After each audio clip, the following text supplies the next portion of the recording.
Hey, greetings friends. Max and Jack here with you again on the Living Resilience channel. Now, my background is in counselling, mentoring and coaching, whereas Jack's background is in eating, sleeping and being awesome. We love helping people to be the best version of themselves that they can be.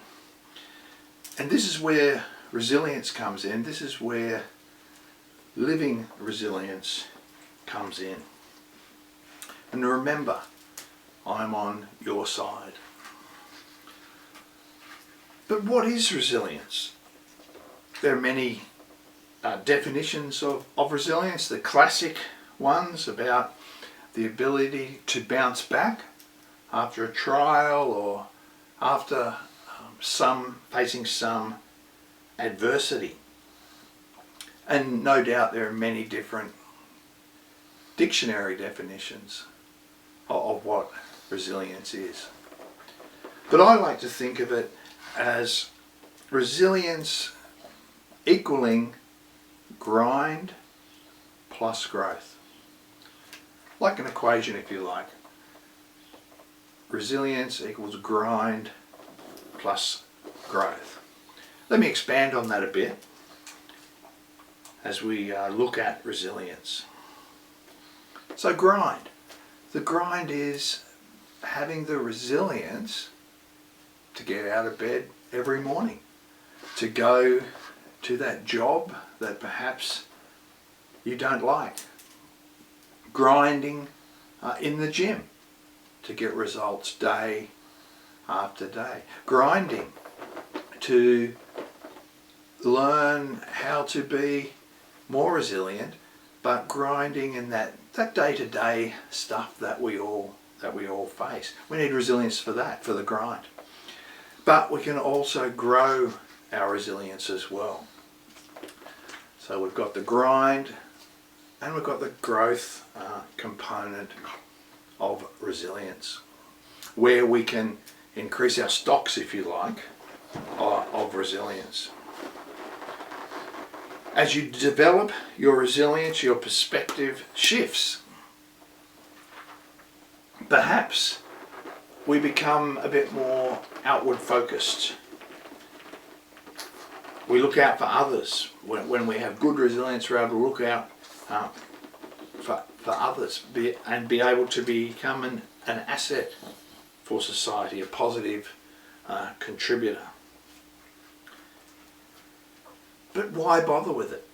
Why bother with resilience at all?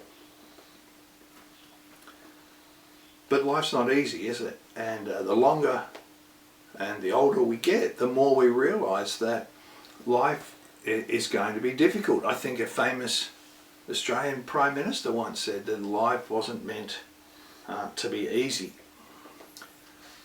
Naturally, I think we all want it to be easy and comfortable, the easy road, but things go wrong, don't they?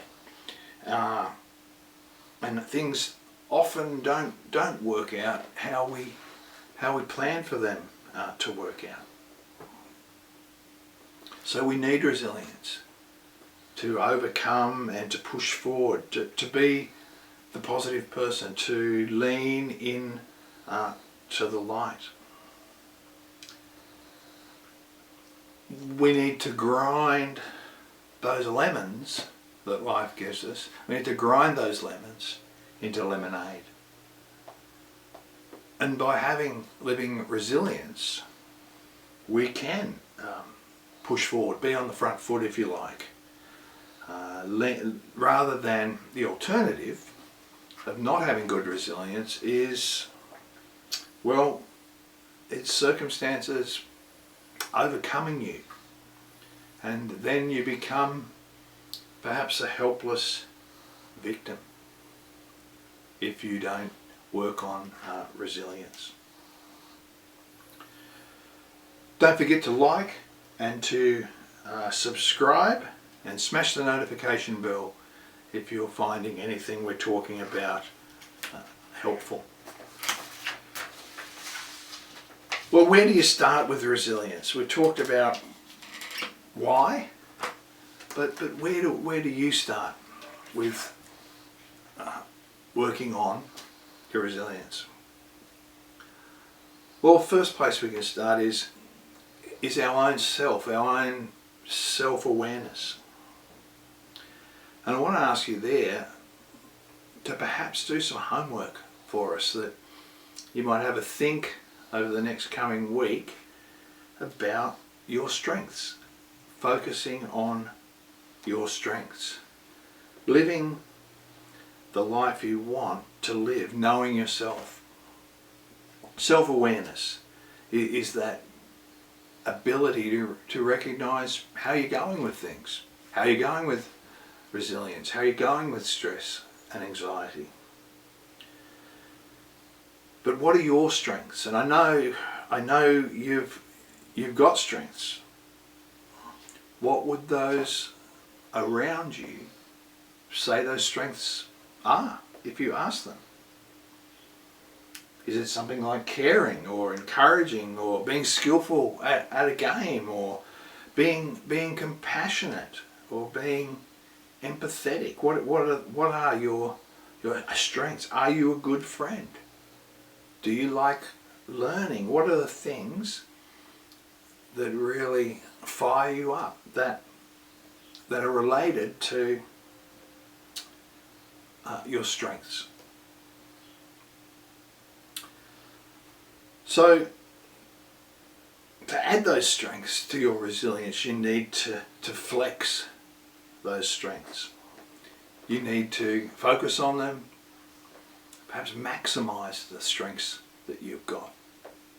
Maximize them and see how they'll help you with your personal resilience. What are your strengths? Well, can I ask you to write down just three of your strengths? And I know you've got them. Write them down. And in the next week, I want you to see or observe the benefits you've got from those strengths, the benefits that feed in to your resilience from those strengths. Focus on them. Apply them in your life. And I look forward to, perhaps in the comments section, letting me know how you're going with working on a few of your strengths, bringing them in to your resilience. No good things will happen without effort or work. So, are you with me? Are you able to have a look at those strengths over the next week, maximize them, and let us know the effect that's having on your personal resilience. So not many YouTube channels give you a bit of homework, but we certainly do here at Living Resilience. And thanks for being with us, with Jack and Max. Remember those 3 points for your homework. Lean into the light, and next time we will continue on our journey of looking at resilience, where we'll look at another aspect of self-awareness rather than strengths. We're going to look at sort of identity and self. What does that mean for you? And I hope it'll be a great foundation for growing your resilience, and why you need to live resiliently. So it's Jack and Max signing off, and look forward to catching up with you in another week when we'll put some more content up. Have a good one.